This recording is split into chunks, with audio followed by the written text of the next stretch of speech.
Hey everybody, it's BJ. And Patrick. And we're back talking all things real estate. And we have with us again, David from Olympic Mortgage. If you're looking for information on mortgages, we put his contact information in the description, so you can reach out to him right away on that. Otherwise, give us a like for the video and subscribe, and let's go. Well, out there, it's pretty much a buyer's market, not all across the board. Detached homes are selling better than condos or attached homes. But you know what? There's a lot of hesitation in the marketplace, and the sense of urgency is gone. It's not a hot market anymore. There's no real fear of missing out. But I think people, buyers, clients are missing out on great opportunities, focusing on things or they're getting distracted with other things. And we wanted to talk about mortgage rates. Yeah, so, and I think the cliche that we've all heard is we marry the property, and we've talked about it on this channel, that we marry the property, but we date the rate. Yeah. Because, you know, we've all seen over the years how the market generally is going to still elevate as we go forward, right? Mm-hmm. So maybe let's start with that. David, you mentioned something real specific that I think is relevant is in terms of the rates and the property. So maybe let's start with that. Right. So there's no doubt these days that it is harder to qualify for mortgages. And a lot of people, or many people, do have to resort to getting a alternate lending mortgage. Which is just that sort of second tier of mortgages. It's not quite as good as the AAA bank mortgage. They have to get an alternate lending mortgage. Now, alternate lending mortgages can be priced anywhere from, some of our lowest alternate lenders are at 5.7, 5.8, all the way up to 7 or 7.5%, depending on the situation. Okay. Each kind of situation has a different kind of rate attached to it. For example, if you're a self-employed person, and just doing a stated income, which is non-existent in the AAA realm, then your rate might be a little bit higher than your typical alternate rate of 5.8. But I guess what I'm thinking here is that we have clients that come to us and they have found a property, a house, let's say, for $950,000. And it's in Brentwood Bay or something. Okay. And I think to myself, area. Wow, nice great location. Area, Brentwood Bay. And in that hot market in 2022 or 2021, that same house was listed or sold for 1.2 million. Yeah. And I think to myself, okay, you know, this client is getting an amazing deal on this property. This house was at 1.2 million, and now this client is grabbing this for 950,000. And he can put subjects on the property. He's not in a competitive offer situation where he can actually take his time to put financing in place. That's a hot price, a hot neighborhood, mature neighborhood. Yeah, right? It's a great these properties are out there now. Yeah. Like they're there and they're available to be bought. And you know, in this specific situation, the client is, you know, like, I love all my clients. But this, you know, people grumble to us when they have to get an alternate mortgage, because with the alternate mortgage comes a little bit of a higher rate. And yes, in this case, the lender does charge a fee. So the client will pay a 1% fee, plus he'll pay a higher rate for about 2 years until he can get back into the AAA space. But I have to go back. I have to go back to this client and say, let's put this in perspective. You're paying, let's say it's a $600,000 or $700,000 mortgage. That'll be a $7,000 fee to get that mortgage.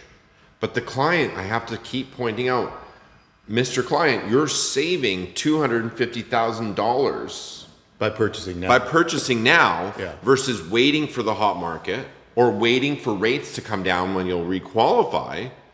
This house is going to be right back at 1.2 million. So you love your clients like children. You might be disappointed sometimes with them, but you still love them. Yeah. I'll always love you, but I won't always like you. Yeah. I think we've talked about this too, where what we generally see, especially, you know, different markets handle interest rate adjustments differently. But in Victoria, we know when the interest rates start to come down, property value starts, or prices go up because more people get in the market. Exactly. And there's more pressure, upward pressure on pricing, and off we go. Exactly. I mean, this is exactly what happens every time. So right now we're in a buyer's market where people can snag really great properties for a cheap price, especially if they find a seller who needs to get rid of the house. Yeah. So, or if a house has been listed for many days. Yeah, now right? that's kind of normal again. Yeah. Right. Yeah. So, you know, I have to put these things into perspective for my clients and say, you know, like, why are you so worried about a 1% fee on the mortgage where you're potentially saving 20, 30, 40% off of the purchase price of the house? Sure. That's because they don't want to lie about their interest rate they got at the water cooler.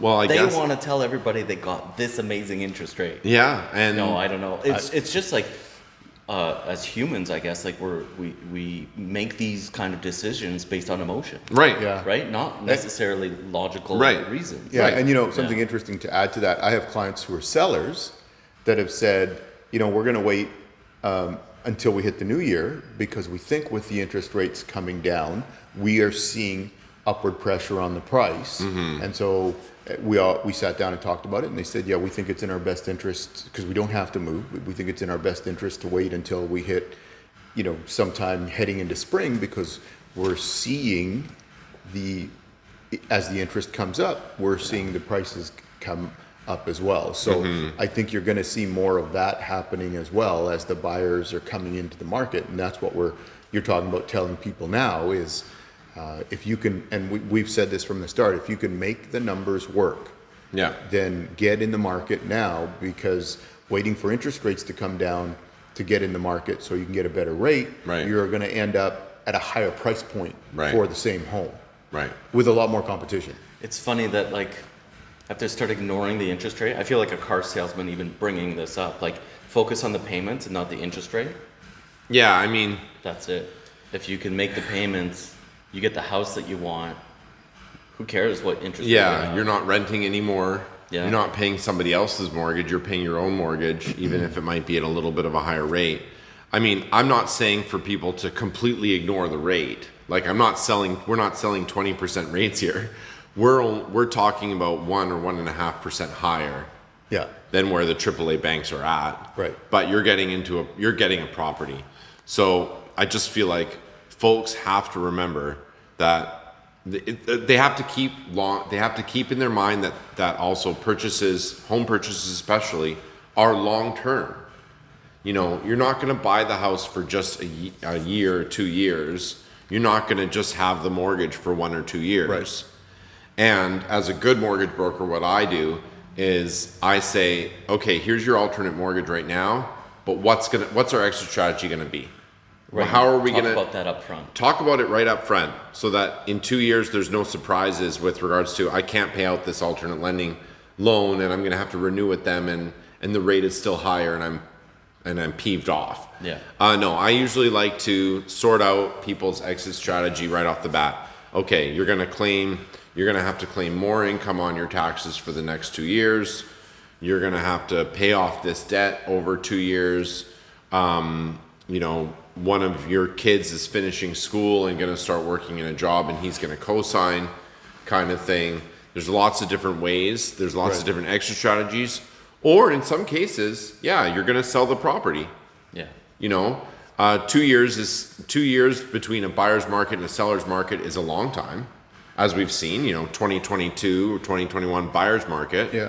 and we're in 2024 now, or Seller's seller's market. market, yeah. In those years, and now we're in 2 years later, or 2.5 years later, we're in a buyer's market. Turn around like that, yeah. You know, so yeah, I don't think it's absolutely terrible that somebody thinks, okay, I'm going to buy this property now for cheap and then sell in 2 years and make money. But that can't be the expectation. That can be that'll be a bonus if that can happen. But people should always plan to keep the property for the long term. I think that's the best point to put there. Yeah. You have to start looking at like the long-term data Right. Yeah. and making your decision based on whatever marketplace is. There's marketplaces out there that are flat or they slightly increased, or they've slightly decreased, Yeah. or they shut down the pulp and paper mill, and prices have never recovered. So there's a lot of factors in deciding where to live, and usually it has to do with your employment. Yeah.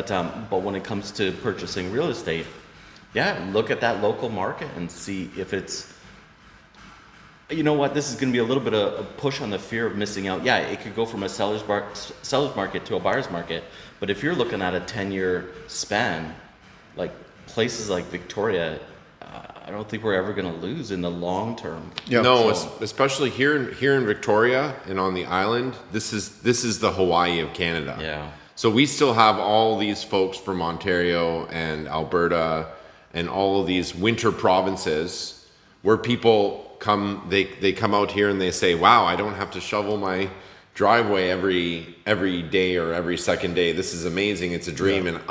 And these people come with money, because they've been working their whole lives, and they come with a lot of money, and they're able to put down a lot of money on property. Right. And this is what has been driving our property market out here in Victoria. But we also have a very large government contingent here. Yeah. We also have a lot of military here, and there's just a lot of old money here. Old money being money that's just been in the Victoria economy forever. So I have a percentage for you. I don't know the number of households in Victoria, Greater Victoria area. The number of households that are paid off is something like 42%. yeah, it's 42%. crazy. It's a lot. And on the other side of the highway is even more. Wow. Older demographic, right? Right. And the Oak Bay and Sandwich side compared to the West Shore. Sure. Right. West Oh Shore's yeah. got the Oh, for youngest sure. demographic. Oh my gosh. Of course. Yeah. Yeah. for So sure. there's a lot of stability in our market Right. because of that. And when we also think about what prices are, first of all, we have to think about how big Vancouver is. Oh, That yeah. city is huge. There's 3 million people in Vancouver metro area, and many of those homes are priced at $2 to $3 million. And an average home in Surrey is going to be 1 to 1.5 mil. So we think about Victoria here, all of that money is coming over here. At some You know, point. a lot of that money is coming over here because somebody's selling in Vancouver. Oh, Siri is Shut up, Siri. Siri is just randomly talking to me. We should talk next time. We should talk next time about how AI actually isn't very smart. But We can ask Siri or ChatGPT stupid questions. yeah, I mean, like, I just can't believe how many times my phone just randomly interrupts me with That's things. funny. But I ask my phone in the car sometimes, can you speak in an English accent? It said, I'm sorry, I can't help you. yeah. Or actually, I asked the other time was, can you talk like Darth Vader? Oh, you need to That'd be to awesome. download something. I for guess. That, don't you? That'd be awesome. Hey, if you're watching and you know how I can make my phone talk like Darth Vader, David Prowse, let me know. I guess it wasn't David Prowse who did the voice. James Earl Jones. That's James the Earl body. Jones. James Earl David Jones. Prowse was the body. James Earl Jones. If you can tell me how I can get my phone, an Android, to talk like Darth Vader, James Earl Jones, please put it in the comments. I would appreciate it. And also get Siri to stop interrupting me. And get Siri to stop interrupting. Hey, on that note, thank you all for joining us. If you haven't, please take a sec and give us a like and a subscribe. And if you have any questions, we've put David's contact info in the description. And obviously you can reach out to Patrick and I if you have any real estate related questions, and we'll catch you next time. See ya.